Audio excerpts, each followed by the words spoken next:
রাধে কৃষ্ণ বন্ধুরা, কেমন আছেন আপনারা? আশা করি সবাই ভালো আছেন। আজকে আবার একটা নতুন ভিডিও নিয়ে হাজির হয়ে গেছি। ভিডিওটি শেষ অবধি দেখার অনুরোধ রইল। আজকের গল্প রবীন্দ্রনাথ ঠাকুরের স্ত্রীর পত্র। গল্পটি 4টি পর্বে পাঠ করব। আজ প্রথম পর্ব। শ্রীচরণ কমলেশু, আজ 15 বছর আমাদের বিবাহ হয়েছে। আজ পর্যন্ত তোমাকে চিঠি লিখিনি। চিরদিন কাছেই পড়ে আছি। মুখের কথা অনেক শুনেছ, আমিও শুনেছি। চিঠি লেখবার মতো ফাঁকটুকু পাওয়া যায়নি। আজ আমি এসেছি তীর্থ করতে শ্রীক্ষেত্রে। তুমি আছো তোমার অফিসের কাজে। শামুকের সঙ্গে খোলসের যে সম্বন্ধ, কলকাতার সঙ্গে তোমার তাই। সে তোমার দেহ মনের সঙ্গে এঁটে গিয়েছে। তাই তুমি আপিসে ছুটি দরখাস্ত করলে না। বিধাতার তাই অভিপ্রায় ছিল, তিনি আমার ছুটির দরখাস্ত মঞ্জুর করেছে। আমি তোমাদের মেজ বউ। আজ 15 বছর পর এই সমুদ্রের ধারে দাঁড়িয়ে জানতে পেরেছি আমার জগৎ এবং জগদীশ্বরের সঙ্গে আমার অন্য সম্বন্ধ আছে। তাই আজ সাহস করে এই চিঠিখানি লিখছি। এ তোমাদের মেজ বউয়ের চিঠি নয়। তোমাদের সঙ্গে আমার সম্বন্ধ কপালে যিনি লিখেছিলেন, তিনি ছাড়া যখন সেই সম্ভাবনার কথা আর কেউ জানতো না, সেই শিশু বয়সে আমি আর আমার ভাই একসঙ্গে সান্নিপাতিক জ্বরে পড়ি। আমার ভাইটি মারা গেল, আমি বেঁচে উঠলুম। পাড়ার সব মেয়েরাই বলতে লাগলো, মৃণাল মেয়ে কিনা, তাইও বাঁচলো। বেটা ছেলে হলে কি আর রক্ষা পেত? চুরি বিদ্যাতে জম পাকা, দামি জিনিসের পরেই তার লোভ। আমার মরণ নেই, সেই কথাটাই ভালো করে বুঝিয়ে বলবার জন্যে এই চিঠিখানি লিখতে বসেছি। যেদিন তোমাদের দূর সম্পর্কের মামা তোমার বন্ধু নীরদকে নিয়ে কনে দেখতে এলেন, তখন আমার বয়স 12। দুর্গম পাড়াগায়ে আমাদের বাড়ি। সেখানে দিনের বেলায় শেয়াল ডাকে। স্টেশন থেকে 7 ক্রোশ স্যাকরা গাড়িতে কষে বাড়ি 3 মাইল কাঁচা রাস্তায় পালকি করে তবে আমাদের গায়ে পৌঁছানো যায়। সেই দিন তোমাদের কি হয়রানি! তার উপরে আমাদের বাঙাল দেশের রান্না। সেই রান্নার প্রহসন আজও মামা ভোলেননি। তোমাদের বড় বউয়ের রূপের অভাব মেজ বউকে দিয়ে পূরণ করবার জন্যে তোমার মায়ের একান্ত জেদ ছিল। নইলে এত কষ্ট করে আমাদের সে গায়ে তোমরা যাবে কেন? বাংলাদেশে পিলে, যকৃৎ, অম্লশূল এবং কোণের জন্য তো কাউকে খোঁজ করতে হয় না। তারা আপনি এসে চেপে ধরে, কিছুতে ছাড়তে চায় না। বাবার বুক দূর দূর করতে লাগলো। মা দুর্গা নাম জপ করতে লাগলেন। শহরের দেবতাকে পাড়াগাঁয়ের পূজারী কি দিয়ে সন্তুষ্ট করবে? মেয়ের রূপের ওপর ভরসা, কিন্তু সেই রূপের গুমর তো মেয়ের মধ্যে নেই। যে ব্যক্তি দেখতে এসেছে, সে তাকে যে দামই দেবে সেই তার দাম। তাই তো 1000 রূপে গুণেও মেয়ে মানুষের সংকোচ কিছুতে ঘুচে না।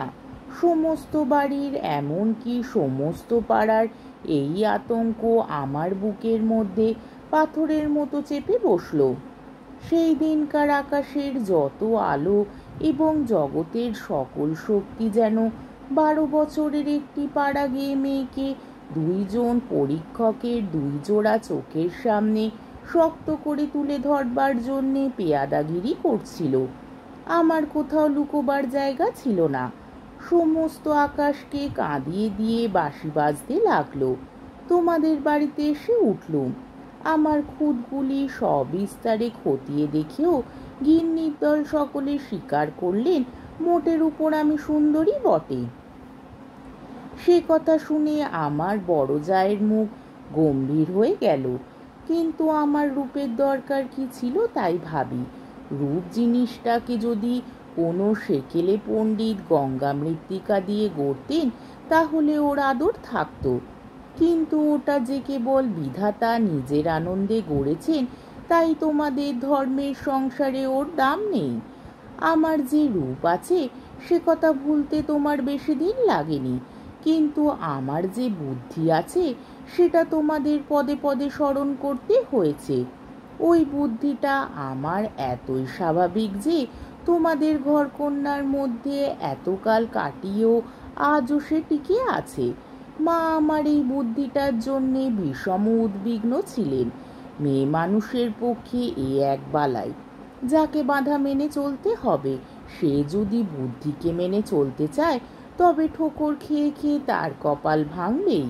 কিন্তু কি করব বলো, তোমাদের ঘরের বউয়ের যতটা বুদ্ধির দরকার বিধাতা অসতর্ক হয়ে আমাকে তার চেয়ে অনেকটা বেশি দিয়ে ফেলেছেন। সে আমি এখন ফিরিয়ে দিই কাকে? তোমরা আমাকে মেয়ে জ্যাঠা বলে দুবেলা গাল দিয়েছ, কটু কথাই হয়েছে অক্ষমের সান্ত্বনা, অতএব সে আমি ক্ষমা করলুম।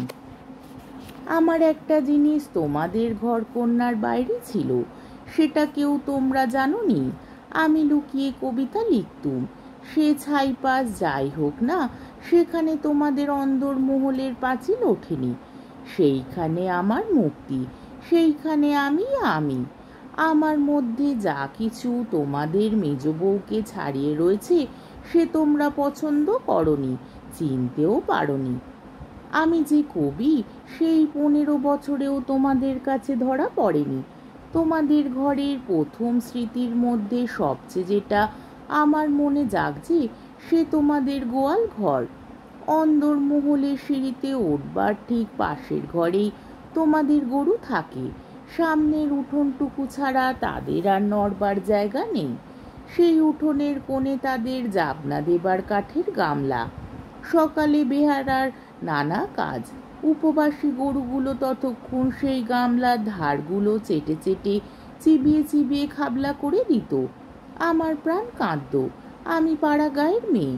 তোমাদের বাড়িতে যেদিন নতুন এলুম সেই দিন সেই 2টি গরু এবং 3টি বাছুরি সমস্ত শহরের মধ্যে আমার চিরপরিচিত আত্মীয়ের মতো আমার চোখে ঠেকল। যতদিন নতুন বউ ছিলুম নিজে না খেয়ে লুকিয়ে ওদের খাওয়াতুম। যখন বড় হলুম তখন গরুর প্রতি আমার প্রকাশ্য মমতা লক্ষ্য করে আমার ঠাট্টার সম্পর্কীয়রা আমার গোত্র সম্বন্ধে সন্দেহ প্রকাশ করতে লাগলেন।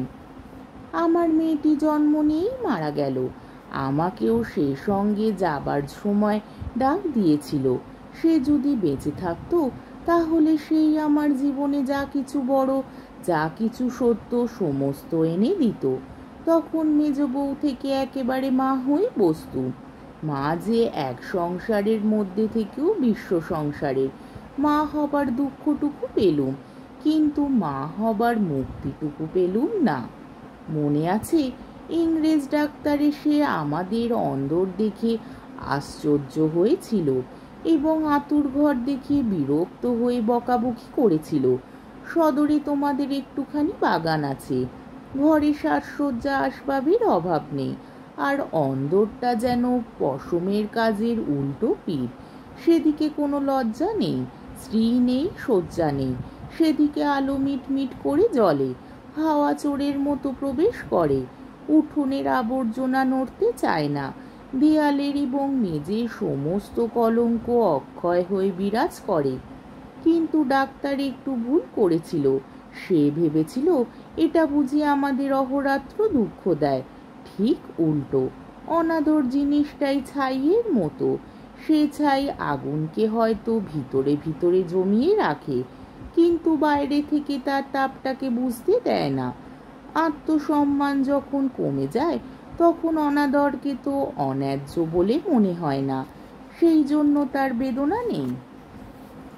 তাই তো মেয়ে মানুষ দুঃখ বোধ করতেই লজ্জা পায়। আমি তাই বলি, মেয়ে মানুষকে দুঃখ পেতেই হবে।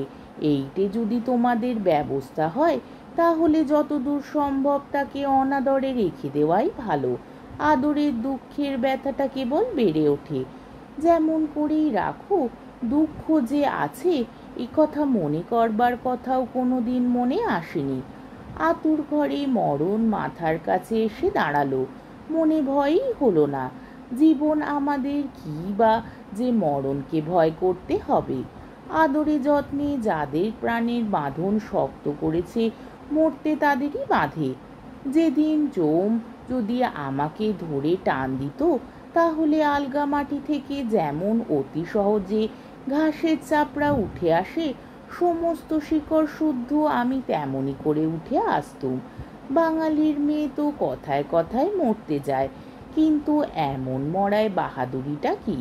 মরতে লজ্জা হয়? আমাদের পক্ষে ওটা এতই সহজ। আমার মেয়েটি তো সন্ধ্যা তারার মতো ক্ষণকালের জন্যে উদয় হয়েই অস্ত গেল। আবার আমার নিত্যকর্ম এবং গরু বাছুর নিয়ে পড়লুম। জীবন তেমনি করেই গড়াতে গড়াতে শেষ পর্যন্ত কেটে যেত। আজকে তোমাকে এই চিঠি লিখবার দরকারই হতো না, কিন্তু বাতাসে সামান্য একটা বীজ উড়িয়ে নিয়ে এসে পাকা দালানের মধ্যে অসত্য গাছের অঙ্কুর বের করে। শেষকালে সেইটুকু থেকেই ইটকাঠের বুকের পাঁজর বিদীর্ণ হয়ে যায়। আমার সংসারের পাকা বন্দোবস্তের মাঝখানে ছোট একটুখানি জীবনের কণা কোথা থেকে উড়ে এসে পড়ল। তারপর থেকে ফাটল শুরু হলো। আজকের পর্বটি এইখানেই শেষ হলো। আমার ভিডিওটি যদি আপনাদের ভালো লেগে থাকে, তাহলে আমাকে কমেন্টের মাধ্যমে আপনাদের মূল্যবান মতামত অবশ্যই জানাবেন এবং আমার ভিডিওটিকে লাইক ও শেয়ার করার ও আমার চ্যানেলটিকে সাবস্ক্রাইব করারও অনুরোধ রইল। তাহলে আজকের ভিডিওটা এই অবধি। পরের দিন আবার এই গল্পেরই দ্বিতীয় পর্ব নিয়ে হাজির হয়ে যাব। ততক্ষণ পর্যন্ত আপনারা সবাই ভালো থাকবেন, সুস্থ থাকবেন, সাবধানে থাকবেন এবং আমার ভিডিওটি দেখতে থাকবেন। তাহলে আজকে আসি। রাধে কৃষ্ণ।